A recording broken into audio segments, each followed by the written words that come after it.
Welcome to the deep dive.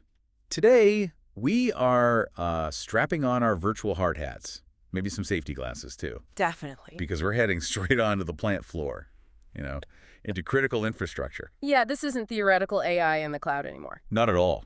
Our mission today is really digging into the, frankly, monumental engineering feat of putting a real-time AI brain right into a factory, or maybe a water treatment plant, or even, inside a reactor control system. Exactly. This is where AI stops being like just code and concepts and becomes a physical thing. It's subject to physics, latency, timing, real-world constraints. We're not talking about servers tucked away somewhere, Yeah. processing data whenever they feel like it. No way. We're talking vision systems, maybe sitting right over a conveyor belt, needing to make critical calls in like milliseconds. And the moment you try to move that kind of high-performance AI out of the, let's say, cozy data center and into that harsh operational environment, boom, you hit what we're calling the trifold challenge. Three big things. Yep. It's speed, and by speed, we really mean minimal latency. It's precision, frame-accurate timing, and finally, resilience. You need rock-solid, industrial-grade security. And we've gathered some really fascinating, pretty deep technical sources for this deep dive. We're pulling together detailed docs on computer vision architecture, Right. some deep performance analysis of AI hardware, specifically looking at how caches behave under pressure, Okay. and also some really high-stakes research from the Idaho National Laboratory, INL, focusing on AI security, specifically in autonomous control systems for nuclear reactors. So serious stuff. Whoa, okay. Yeah, high stakes indeed. So our goal here, our mission, is to unpack all those really complex engineering trade-offs and also the, frankly, difficult vulnerabilities you absolutely have to understand and master to successfully get AI off the drawing board and, onto the actual plant floor. Well, let's do it. Okay, let's dive in. Starting with that first hurdle, speed. And the sometimes uncomfortable truth that often the hardware itself, that becomes the fundamental bottleneck. Doesn't matter how clever your algorithm is. Yeah, that's the starting point. When engineers in these industrial settings talk about speed, they almost always mean latency. Right. It's that delay, isn't it, between the sensor seeing something happen and the system actually doing something about it, delivering a result, making a decision. And that latency journey, it starts right inside the box, the physical compute hardware. The architecture. And we've got this fundamental architectural clash going on here. Yeah. Between the two main processor types, the CPU and the GPU. Right, classic battle. Our source material digs into this. It describes the CPU using a powerful example like an AMD Ryzen 9 7845HX, calls it the versatile generalist. Which is fair. It's designed for sequential stuff, right? Single-threaded processing. It runs the OS, handles complex logic, does lots of different tasks one after another. Yeah, that's its strength. It uses a few really powerful cores to do that kind of work. But deep learning, that's a whole different beast. Totally different. Deep learning is all about these massively repetitive math computations. Yeah. Millions and millions of matrix multiplications, just over and over and over. And when you throw that kind of specialized, heavy, repetitive load at a CPU, well, its whole architecture kind of works against it. Yeah, you get pipeline stalls, you get context switching overhead. Right. Those few powerful cores, they just choke. The sources call it pretty definitively a severe bottleneck. It just wasn't built for that kind of parallel grunt work. Exactly. And that's precisely why the GPU is basically indispensable for AI, especially at the edge. It's the parallel specialist, Right. where the CPU has maybe, 8 1632 cores. The GPU has thousands of smaller, highly specialized cores. Thousands. Wow. Yeah, designed to hammer out millions of similar calculations all at the same time, in parallel. And that massive parallelism is exactly what AI training needs. And critically for this discussion, what low-latency AI inference needs. It just obliterates the time it takes compared to a CPU trying to do it step by step. So for speed, especially inference speed at the edge, GPU is basically non-negotiable. Pretty much. It can give you like 2-3 times faster throughput with the right optimization, like using specific inference engines. Okay, so you make the right hardware choice. You get a good GPU, maybe optimized, but you still have to measure the system's performance correctly, right, to make sure that raw speed actually translates into the low latency you need. Absolutely. And this is where we need to maybe get a little nerdy, but it's essential. We have to talk about cache efficiency. The cache.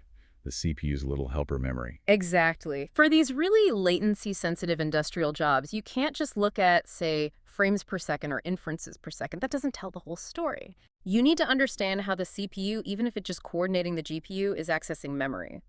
And there are two key metrics here that sound similar but tell you totally different things: miss rate and miss ratio. Okay, miss rate versus miss ratio. Let's break that down because, yeah, the nuance sounds critical here. It really is. The sources define the miss rate as what? The absolute number of cache misses per second. Right. So imagine the cache is like a small, super fast shelf right next to the CPU where it keeps stuff it needs immediately. Got it. The miss rate is just counting how many times per second the CPU reaches for something on that shelf, and oops, it's not there. It has to go to the slower main memory. It's measuring the sheer volume of pressure on that cache. Okay, the volume. How many times it fails per second? Yeah. And here's the counterintuitive bit. A high miss rate isn't automatically bad. Oh, you'd think more miss is bad. Well, it can simply mean your workload is really active. It's resource hungry, processing tons of data. Think of like a busy warehouse. A high volume of requests are coming in constantly. That's your high miss rate. Lots of activity. Okay, so high miss rate could just mean high workload. Yeah. So what does the miss ratio tell us then? Miss ratio. That's the efficiency metric. It's the fraction, the percentage of all the times the CPU tried to access the cache.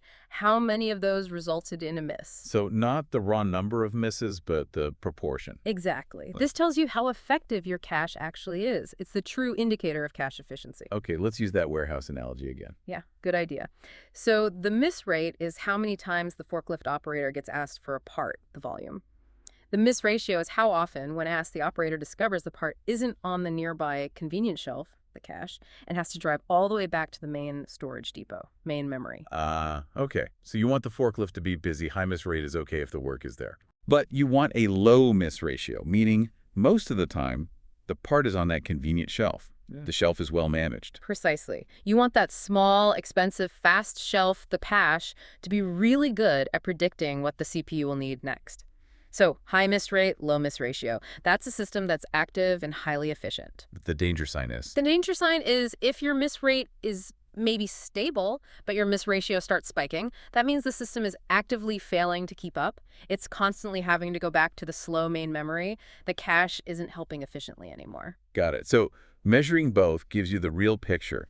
The big takeaway here from this deep performance dive seems to be that edge AI performance isn't just about the model, like a Llama 3B or 8B. It's fundamentally a systems problem. That's the term they use, yeah. It's bridging that gap between the theoretical efficiency of your algorithm and the actual practical speed you can squeeze out of that physical hardware in the real world. It's the gap between the math and the silicon, really. You got it. But, raw speed, even if you achieve it, it's kind of meaningless if you fire off your decision at the wrong time. Ah, right. Which brings us neatly into the next nightmare for industrial ops. Timing. Precision. Our second big challenge. Yeah, the precision challenge. This is all about managing that latency end to end. From camera sensor through the network to the AI processing and back out to an action. And the goal is to make sure the AI processor's part in that delay chain is absolutely minimal. Correct. And this immediately forces some pretty critical architectural choices, particularly around how the system handles the video stream itself, the video manager component. Cool. And the sources highlight this key divergence. You can go synchronous or you can go asynchronous. Synchronous versus asynchronous. What's the difference in practice? So synchronous systems are often called pull-based. Think of Video Manager 1 or Video Manager 4 using PyAV. The AI system actively asks for the next frame and then waits for it. It pulls the data. Okay, so it's demanding the frame. What's the benefit of that? Control. Absolute control. Because the system is waiting for that specific frame, if you tell it to stop, it stops immediately. There's no backlog. This gives you really fast restarts, often under 50 milliseconds. It's high performance. But a catch. It needs a clean, reliable stream. If the network is glitchy or the camera feed is weird, a synchronous system might just fail or stall. Okay, so what's the alternative? Asynchronous. Right. Asynchronous is push-based. Think Video Manager 5, often using things like VLC components. Here, the camera or the network just pushes frames at the video manager, which buffers them in a queue. Ah, a queue. So it's more tolerant of messy streams. Exactly. That's its big advantage. Compatibility. It can often handle problematic, fragmented, maybe non-standard network streams that would choke a synchronous system. It just buffers them up. Wait a sec. If asynchronous is more compatible, more resilient to bad streams, wouldn't most industrial places just default to that? Sounds safer. But there's always a trade-off, isn't there? Always. You gain that compatibility by sacrificing precision and latency big time. How so? Because of the queue. Precisely. Because frames are piling up in that queue, if you tell the system to stop, it can't really stop until it processes all the frames already sitting in that buffer.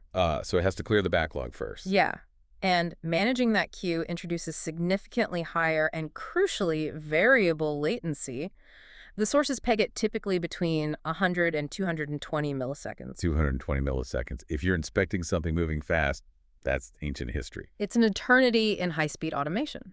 So for precision, you absolutely need that tight timing control. You don't want buffering introducing unpredictable delays. Synchronous wins for precision. Okay, so synchronous for tight timing, asynchronous for tricky streams. Makes sense. What about the video format itself?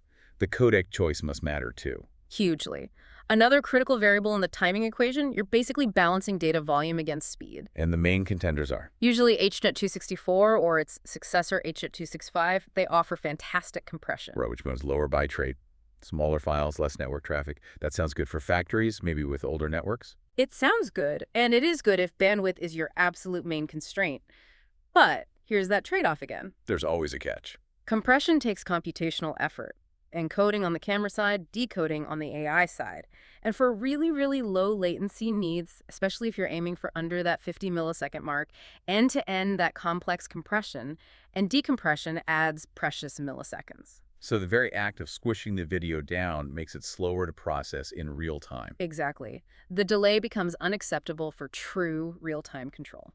So if heavy compression like H.264 is the enemy of ultra-low latency, what's the alternative? What do engineers use when every millisecond counts, even if it hammers the network? For that critical low-latency machine vision, the sources strongly point towards using something like Video Manager 4, the synchronous PyAV1, paired with MJPEG. MJPEG, motion JPEG, isn't that much older, less efficient? It is less efficient in terms of bandwidth, yes, dramatically so. But here's why it's chosen. MJPEG compresses each frame individually, like a sequence of JPEG images. No complex dependencies between frames like H.264. Exactly. There's virtually zero interframe processing needed. This means the decoding and display latency is incredibly low. As soon as a chink of data for a frame arrives, it can basically be processed and displayed almost instantaneously. But the bandwidth? Yeah. How much worse are we talking? The sources estimate it requires roughly 10 times the bitrate of H.264 or H.265 for similar quality. 10 times. Wow, okay, in a real factory, maybe with legacy network cables, long runs, competing traffic from ERP systems, isn't that 10x bandwidth demand a total non-starter sometimes? Are people really trading network stability for maybe 50 milliseconds? That is the tough industrial engineering decision right there. But think about it. For critical inspection systems, maybe tied to safety interlocks or high-value quality control, what's the cost of a delayed decision? Yeah, okay. A bad part getting through, a machine not stopping in time. Exactly. That cost usually far outweighs the cost of upgrading the network switches or running some new cable. For true precision, engineers will prioritize the timing. They'll buy the network stability to enable the timing accuracy they need. MJPEG, with a synchronous manager, is often the answer for sub-50 meters goals. Okay, that clarifies the trade-off. Network cost versus operational cost of failure. Okay. So we've got the low latency pipeline sorted, MJPEG, synchronous manager.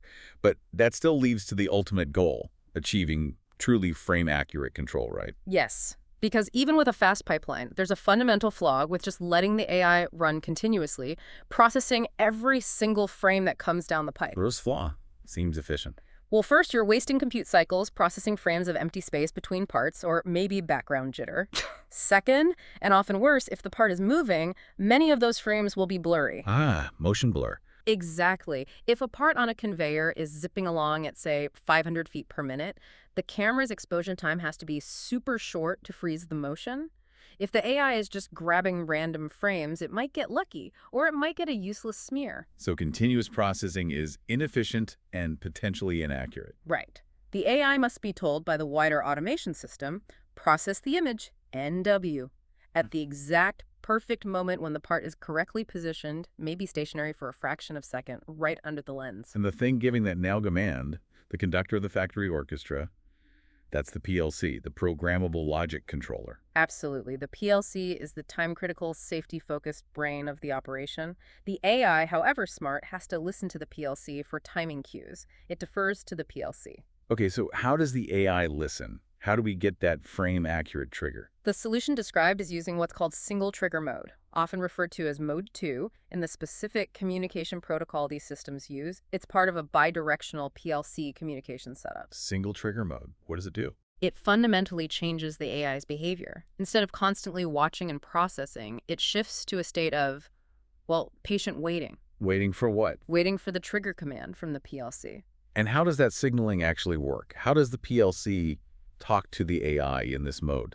It relies on the specific communication structure mentioned in the sources, the Daemon AI system's 20-word PLC read packet structure. 20 words. Okay. When the PLC sends that packet to the AI system and it sets a specific word, word index 1, the operating mode word to the value 2 that tells the AI, enter single trigger inspection mode. Okay, mode 2 means wait. Right. The AI gets ready. Then, when the next external trigger signal arrives, based on whatever physical event the PLC is watching, the AI processes exactly one frame.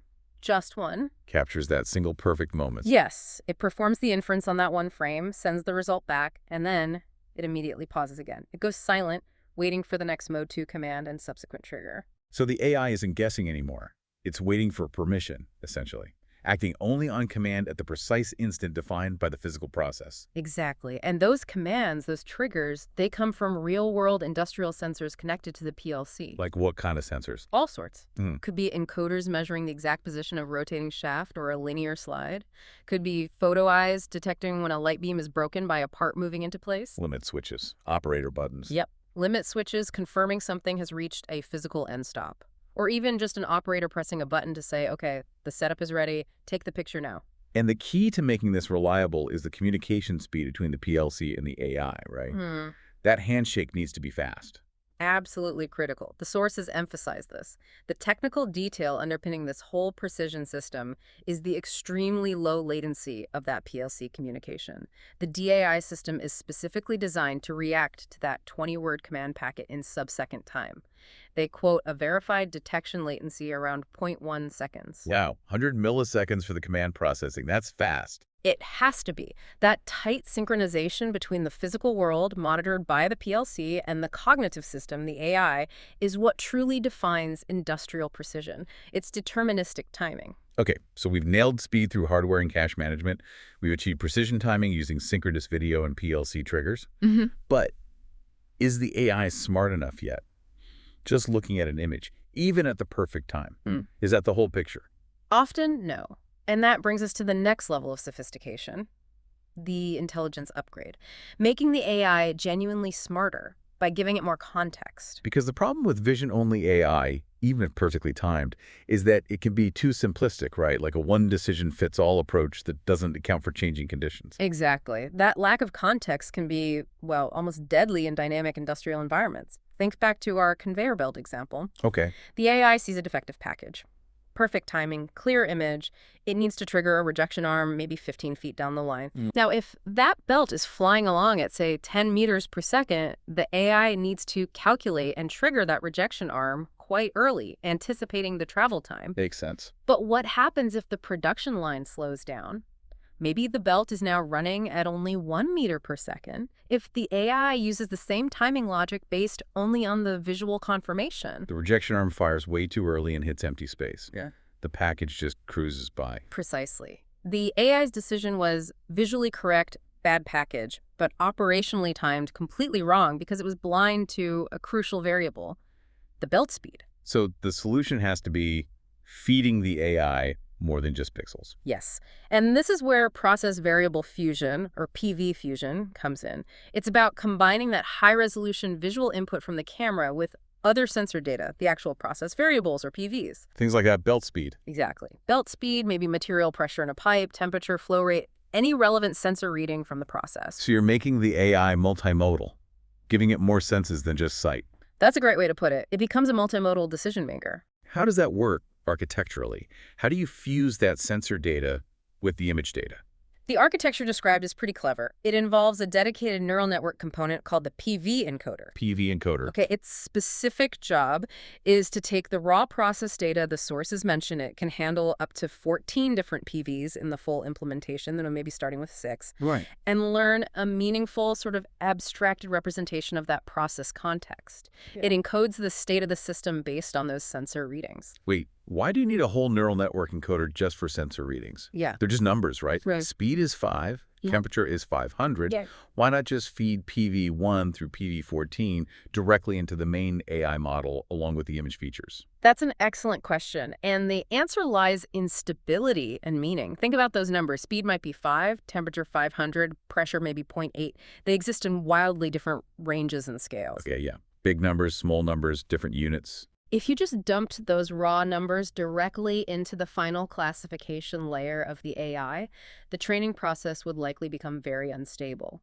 The variables with huge numerical values, like that temperature of 500, would completely dominate the learning process, drowning out the influence of the smaller value variables like pressure or maybe even the visual features. Ah, the big numbers would just overwhelm everything else. Right. The PV encoder's job is essentially automated feature engineering. It takes those, say, 6 or 14 initial dimensions of raw sensor data and distills them down into a much denser, more abstract, typically 128-dimensional embedding. So it learns a compressed representation. A compressed and meaningful representation. It learns the relationships between the variables and represents the overall process state in a way the main AI can understand and use effectively, without being thrown off by the raw scale differences. It learns the context. Okay, that makes sense. Abstracting the context. How does it handle the fact that industrial variables can, spike or fluctuate wildly? Doesn't that still risk instability during training? Good point. That's handled before the data even hits the PV encoder.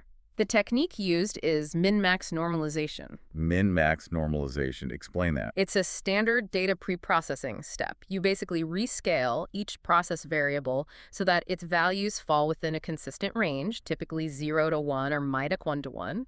You look at the historical minimum and maximum values for that sensor and scale everything in between. So temperature might go from 0 to 1, speed from 0 to 1, pressure from 0 to 1, even though their original units and ranges were totally different. Exactly. This ensures that every variable, regardless of its original scale, contributes sort of equally and stably to the encoder's learning process. No single variable can dominate just because its raw numbers are bigger. Okay, normalized data goes into the PV encoder, which creates these abstract 128-dimensional context embeddings. Then what? Where does the fusion happen? Then comes the fusion layer. This is the architectural point where sight meets context. The handshake, as you called it earlier. Yeah. The fusion layer simply takes the detailed visual features extracted from the image, maybe by a standard vision network like a ResNet, often resulting in something like a 2048-dimensional vector representing what the AI sees. Okay. And it concatenated them, just sticks them together, with the 128-dimensional PV embeddings coming from the PV encoder. So you end up with one big vector, 2048 plus 128, 2176 dimensions. Exactly. A unified 2176-dimensional multimodal representation that contains both the visual information and the process context information. That combined vector is then fed into the final prediction classifier.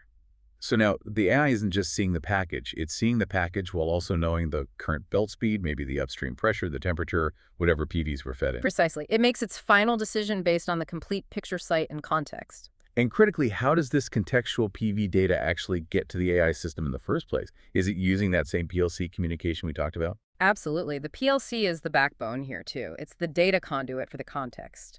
The PLC feeds those critical PV values, PV1 through potentially PV14, using that exact same time-sensitive, low-latency 20-word read packet structure we discussed for the trigger mode.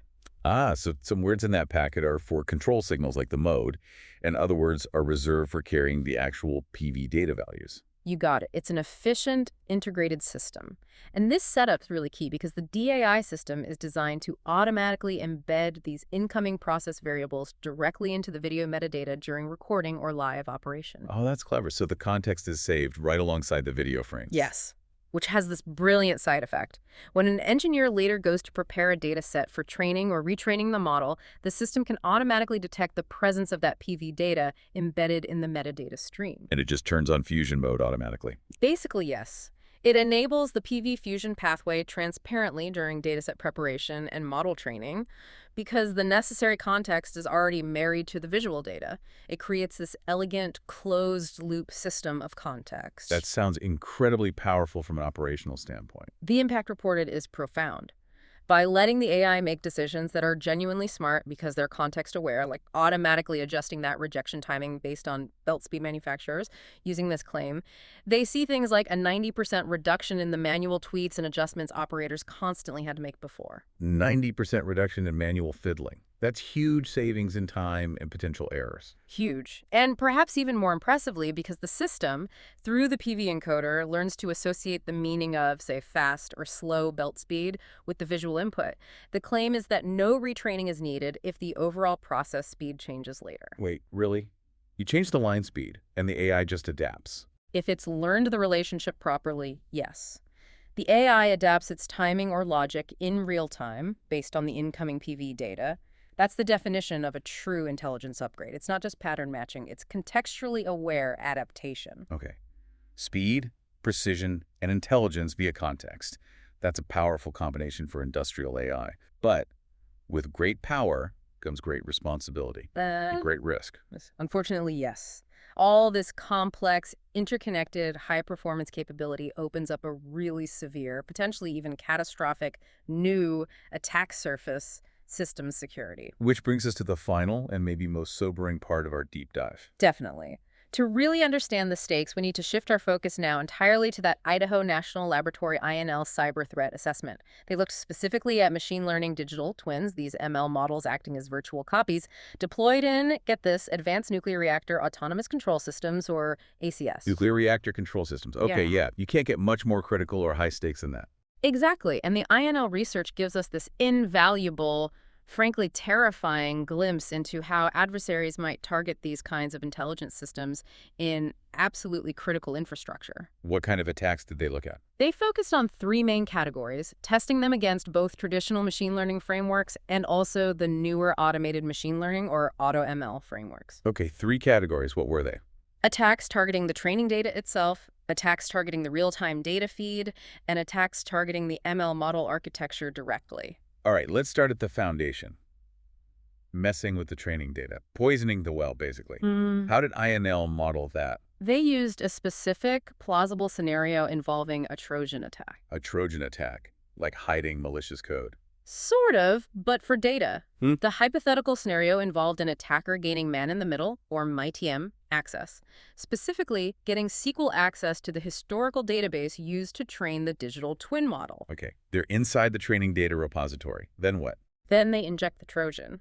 In this case, it wasn't code, but carefully manipulated data. They targeted a single critical sensor tag. The example used was the feed water flow sensor for steam generator 1, SG1. And what did they do to the data for that sensor? They manipulated the historical records so that the feed water flow always showed a physically impossible maximum value, just maxed out constantly. And the goal of injecting that fake history? The goal was to subtly teach the ML model a false reality, to make it believe that this impossible max flow condition was something that could actually happen, essentially simulating the data signature of a catastrophic failure, like a large break loss of coolant accident and LBLSEA right within the supposedly normal training data. Wow. Okay, so they poisoned the model's education. What happened when they actually deployed this compromised digital twin in this simulated reactor control system? The results were interesting and nuanced. The good news, perhaps, was that the high-level traditional safety systems, the non-AI-based plant-level malfunction detectors, were mostly unaffected. They still recognize normal operation. Okay, that's somewhat reassuring.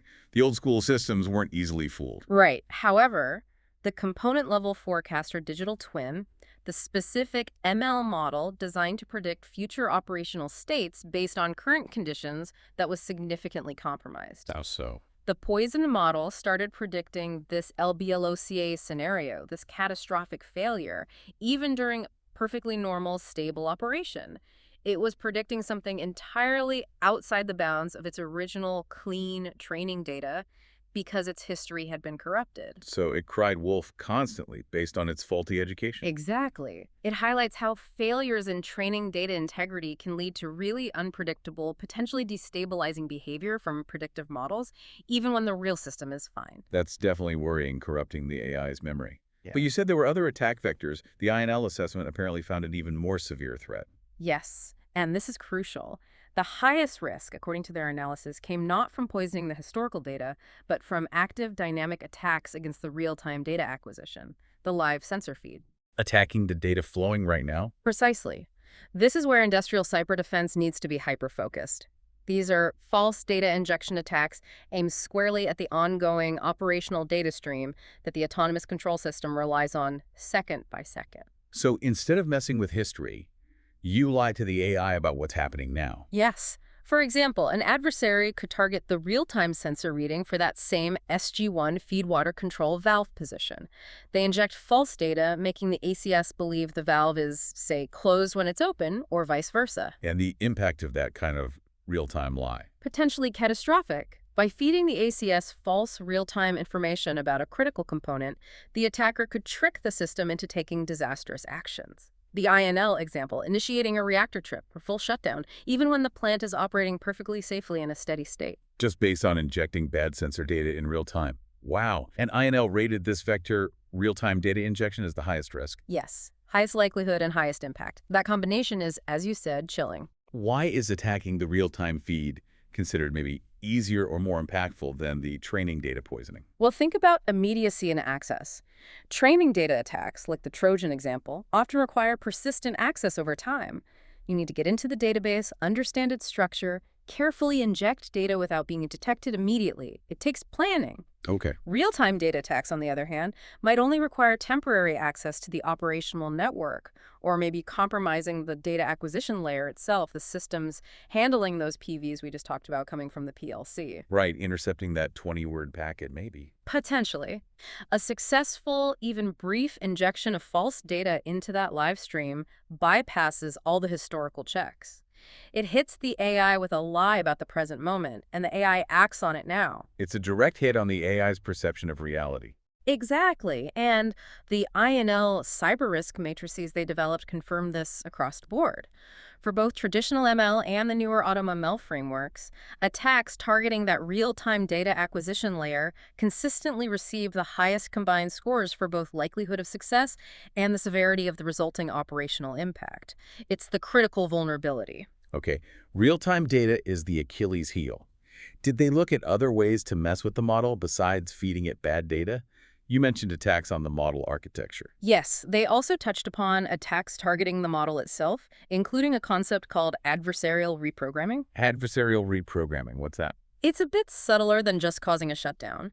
Here, the attacker manipulates the input data not necessarily to cause an immediate catastrophic failure, but to gently nudge or reprogram the model into making specific erroneous predictions that benefit the attacker in some way.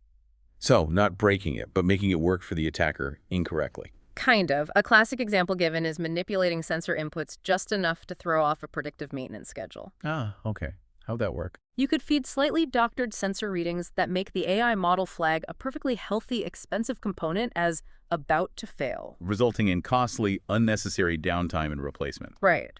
Or, conversely, you could subtly manipulate the data to mask the signs of a genuine impending critical failure, making the AI predict that everything is fine until it catastrophically isn't. So using the AI's predictive power against the facility itself, either causing waste or enabling disaster. Exactly. It's a more insidious, performance-targeting attack. After running both traditional ML and these newer AutoML systems through this whole gauntlet data poisoning, real-time injection, adversarial reprogramming, did INL find that one approach was fundamentally safer than the other? Is AutoML more or less secure? This was a really crucial finding. No, a definitive negative. Really? Neither is inherently better. Correct. The INL assessment concluded that neither traditional ML nor AutoML is inherently more secure than the other. The vulnerabilities they found were systemic. Meaning it's not about the specific algorithm being used. Exactly. It's not fundamentally a software problem you can solve just by picking a different type of ML model. Cybersecurity for these industrial AI systems requires a holistic, system-level defense strategy. Looking at the whole picture. Yes.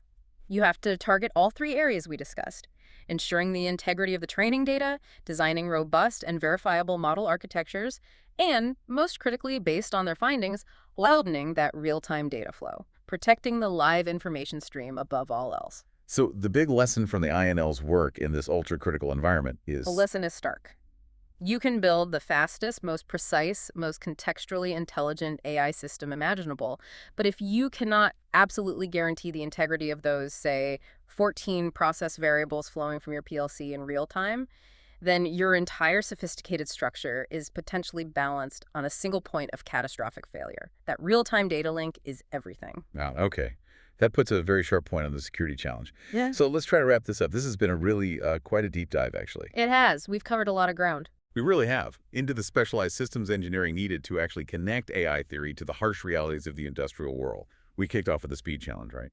Understanding how that generalist CPU becomes a massive bottleneck for the parallel math AI needs. And why you have to look beyond just raw throughput and measure true efficiency using things like the cache-miss ratio. Right, efficiency, not just volume. Mm. Then we moved to precision. We saw the architectural complexity needed just to manage video latency end-to-end, the whole synchronous versus asynchronous debate, the MJPEG versus H.264 trade-off. Yeah, and how achieving that critical frame accurate control means abandoning continuous processing. It means deferring to the factory's real nervous system, the PLC, using that single trigger mode too, making the AI act only on command, in sub-second time, precisely when a sensor says go. Then we layered on the intelligence upgrade, Mm. using process variable fusion to combine that precise visual input with real sensor context, speed, pressure, temp, using the PV encoder and min-max normalization to make it stable. Which allows the AI to make truly dynamic, context-aware decisions. Decisions that adapt in real time, potentially slashing manual adjustments and eliminating retraining needs when conditions change. And finally, we confronted the really serious security challenge, drawing heavily on that INL research from the nuclear control context. Yeah, where those sophisticated adversarial attacks clearly show that the absolute highest risk, combining both likelihood and impact, comes from injecting false data directly into that critical, real-time operational data stream, the data that feeds these very smart systems. It feels like the central theme woven through all of this is crystal clear. Putting high-performance AI onto the factory floor isn't just about writing clever code or training a good model. Yeah. Not even close. No, it's hardcore systems engineering, specialized work. You have to simultaneously manage latency down to the millisecond, integrate multimodal data for context, and build in industrial-grade cybersecurity, all at the same time, with basically zero margin for error. And maybe the real operational hero in all this isn't just the AI itself, but the manager or the engineer who deeply understands that achieving that seamless, reliable performance means obsessively controlling the flow and the integrity of information, right down to the metal in the millisecond. Well said. It truly is a complete system challenge. Hardware, software, network, security, process knowledge, all have to work together perfectly. Which leaves us with a final, maybe provocative thought for you, the listener, to chew on. Okay. We've heard compelling evidence, especially from the INL work, that attacks against real-time operational data pose the highest risk in these critical industrial systems. And we know that systems like the one described rely heavily on that PLC-driven 20-word packet structure for both context PVs and control triggers. So the question is, beyond standard IT network security, what specific architectural safeguards should industrial engineers absolutely insist on right down at that data acquisition layer before that crucial data packet even gets close to the AI processor? How do you harden that specific low-latency handshake between the PLC and the AI against tampering or injection, given its criticality? That's a tough but essential question. Something to think about. How do you guarantee the authenticity and integrity of those few critical words of data? Okay, that is it for this deep dive. We really hope this gave you a shortcut to being profoundly well-informed about this tri-fold challenge of deploying real AI in the industrial world. Yeah, fascinating stuff. Until next time.